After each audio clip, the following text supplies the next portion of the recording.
जो आज का जो टॉपिक है हमारा डेफिनेट इंटीग्रेशन। इनडेफिनेट इंटीग्रेशन के बाद में ये डेफिनेट इंटीग्रेशन जो चैप्टर है ये आपको ध्यान से देखना है कि किस तरह से इसके क्वेश्चंस को सॉल्व करना है। देखिए बेटा, हम स्टार्ट करेंगे fundamental theorem of the integral calculus. ठीक है, ये if F x is continuous function defined on an interval a to b in closed interval and the integration of fx is capital fx। तो कहने का मतलब है कि मान लीजिए जैसे हमें fx का इंटीग्रेशन फाइंड करना है, किसका निकालना है, fx का। तो fx का इंटीग्रेशन फाइंड करना है तो ये आएगा कैपिटल fx। लेकिन डेफिनेट और इनडेफिनेट में जो डिफरेंस है वो ये है कि जब आप इनडेफिनेट इंटीग्रेशन निकालते थे तो उसमें प्लस का सी होता था, लेकिन इसमें प्लस सी नहीं होगा क्योंकि यहाँ पर लिमिट गिवन है ए टू बी, मतलब ए से लेकर बी तक आपको लिमिट दी गई है। फिक्स है कि यहाँ ए से बी तक ही है, लेकिन वहाँ फिक्स नहीं था, इसलिए वहाँ पर इनडेफिनेट था। तो ये फिक्स है इसलिए ये डेफिनेट है। मीन्स अब जैसे ही आपने एफ एक्स का इंटीग्रेशन फाइंड किया तो ये आ गया कैपिटल एफ एक्स। ठीक है, और लिमिट लगा देंगे ए टू बी।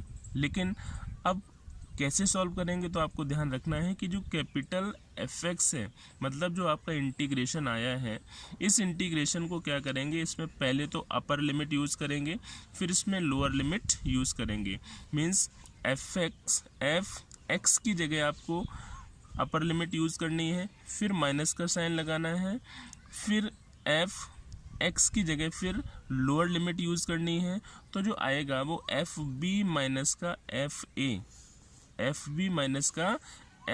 ए। ये आपको याद रखना है कि जो इंटीग्रेशन आएगा उसमें पहले अपर लिमिट फिर माइनस लोअर लिमिट करना है। ठीक है, ए का मतलब है lower limit of the integral और बी का मतलब है upper limit of the integral. लेकिन बेटा आपको ये भी मालूम होना चाहिए कि जो डेफिनेट इंटीग्रेशन है उसको हम किन किन मेथड से फाइंड कर सकते हैं। तो देखिए, method of the definite integration using standard formula, substitution method, partial fraction, integration by parts. तो मेनली आपको क्या याद रखना है कि अगर हमें इंटीग्रेशन फाइंड करना आता है, यहाँ पे डेफिनेट और इनडेफिनेट का मतलब छोड़िए, इनडेफिनेट पढ़ चुके हैं आप, और इनडेफिनेट इंटीग्रेशन अगर आपको आता है तभी हम डेफिनेट इंटीग्रेशन को कर सकते हैं। उसका रीज़न क्या है कि बेटा कि सबसे पहले आपको ये ध्यान रखना है कि हमें क्या इंटीग्रेशन फाइंड करना है। ये लिखा है ना F x, this is the integration. Integration find करने के बाद हमें लिमिट यूज़ करनी है, और अगर हम इंटीग्रेशन ही फाइंड नहीं कर सकते हैं तो लिमिट हम कैसे यूज़ करेंगे, समझ रहे हैं बात को। तो इंटीग्रेशन आपका जो इनडेफिनेट इंटीग्रेशन चैप्टर है वो आपका बहुत ही स्ट्रॉन्ग होना चाहिए, तब हम जो है डेफिनेट इंटीग्रेशन के क्वेश्चंस को ईजिली सॉल्व कर सकते हैं। ठीक है बेटा, तो देखिए अब हम कुछ क्वेश्चंस को बताएंगे कि किस तरह से इनको सॉल्व करेंगे। देखिए यहाँ पर फर्स्ट क्वेश्चन क्या दिया गया है कि i is equal to, means integration find करना है -1 to 2। ठीक है, dx अपॉन 3x माइनस 2 का इंटीग्रेशन फाइंड करना है आपको। अब इसका इंटीग्रेशन फाइंड करना है तो कहने का मतलब है कि अगर इस तरह की कंडीशन है तो या तो इसको हम t मान लें, ठीक है, या इसको हम, ये सिंपल सा क्वेश्चन है तो मैं डायरेक्ट भी लिख सकता हूँ। ठीक है, यहाँ पे आपने लिखा log 3x माइनस का, अब यहाँ पे देखेंगे 3x माइनस 2 का भी डिफ्रेंशिएशन करना पड़ेगा, तो इसका डिफ्रेंशिएशन करेंगे तो 2 का तो 0 हो गया, 3x का करेंगे तो 3 आएगा, तो इसे लिख देंगे 1/3। और बेटा ये ध्यान रखना है आपको, यहाँ पर लिमिट -1 से लेकर 2 है। Is it clear? ये ध्यान रखना है। मेन चीज़ आपकी इसमें ये है, मेन पॉइंट आपका ये है, इसको बहुत ही ध्यान से आपको पुट करना है, कहीं भी छूट ना जाए। अब आगे देखें आप, 1/3 तो आपका ऑलरेडी लिखा हुआ है। ठीक है, अब आपने क्या किया, यहाँ पर वैल्यू पुट करेंगे।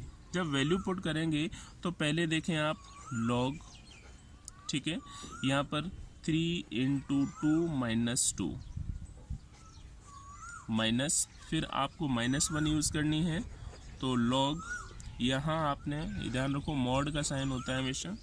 यहाँ बेटा आपने क्या किया, ये इसको लिया तो आप इसे क्या करेंगे, यहाँ पर 3 इंटू -1 माइनस का 2 ब्रैकेट क्लोज। अब देखो -1/3 लॉग, यहाँ क्या 3 2 जा 6 में से 2 माइनस करेंगे तो बचेगा 4 माइनस, फिर कितना है लॉग, ये तो हो गया माइनस का 3 माइनस का 2 माइनस का 5 हो गया, तो लॉग -5 ब्रैकेट क्लोज। अंडरस्टूड। आगे देख सकते हैं कि 1/3 बेटा ये हो गया log 4 minus log 5। Is it clear? अब ये भी आपको ध्यान रखना है, ये तो आंसर है, इसमें प्लस से नहीं लगाना है because this is the definite. क्या है ये? डेफिनेट है। तो आपको मालूम है कि log m minus log n, तो इसको हम ऐसे भी लिख सकते हैं 1/3 log 4/5। अंडरस्टूड? क्लियर है? अब देखिए नेक्स्ट क्वेश्चन क्या है, किस तरह से हम इसे सॉल्व करेंगे नेक्स्ट क्वेश्चन को। यहाँ पर नेक्स्ट क्वेश्चन जो दिया गया है, आप ये भी जानते होंगे कि सब्स्टिट्यूशन मेथड का हम यूज कर सकते हैं। इस मेथड का यूज, सब्स्टिट्यूशन मेथड का यूज किया जा सकता है, क्योंकि यहाँ देखिए tan इनवर्स x लिखा है, ठीक है। हर तरह का क्वेश्चन है, आप ज़रा ध्यान से देखते रहो, एक्सरसाइज में इस तरह के क्वेश्चन मिलेंगे, तो आप इसी को लेट करेंगे। तो let tan inverse x is equal to आपने t लिया, tan inverse x is equal to आपने t लिया, तो बेटा जब tan inverse x equal to आपने t लिया तो इसे डिफ्रेंशिएट करेंगे तो ये हो जाएगा 1/1 plus x square dx is equal to dt, ठीक है। लेकिन जब हम किसी भी टर्म को लेट करेंगे तो उसकी लिमिट भी चेंज होगी, इस बात का ध्यान रखें। तो अब देखिए यहाँ पर आपको ध्यान रखना है कि when x is equal to 0, x की वैल्यू जब 0 थी तो t की वैल्यू क्या हो जाएगी। अब देखो यहाँ पर जैसे हम 0 रखेंगे, ठीक है ना, तो t इज इक्वल टू भी 0 हो जाएगा। अंडरस्टूड? अब देखो x इज इक्वल टू कितना है आपका, इनफाइनाइट। जैसे ही x is equal to infinite रखा तो t की जो वैल्यू आएगी वो π/2। अंडरस्टूड बेटा? वैल्यू पुट करके आप देख लेना, समझदार हैं। अब मैंने क्या किया, इस वैल्यू को पुट कर दिया यहाँ पे, आपने 0, फिर यहाँ पर आपका π/2, यहाँ पर लिखेंगे आप साइन, और इसकी जगह कितना आएगा, t dt। अंडरस्टूड बेटा?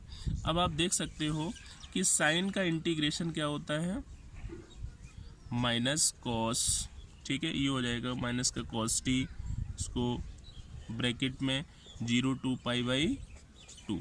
अंडरस्टूड? वैल्यू पुट कर दीजिए बेटा।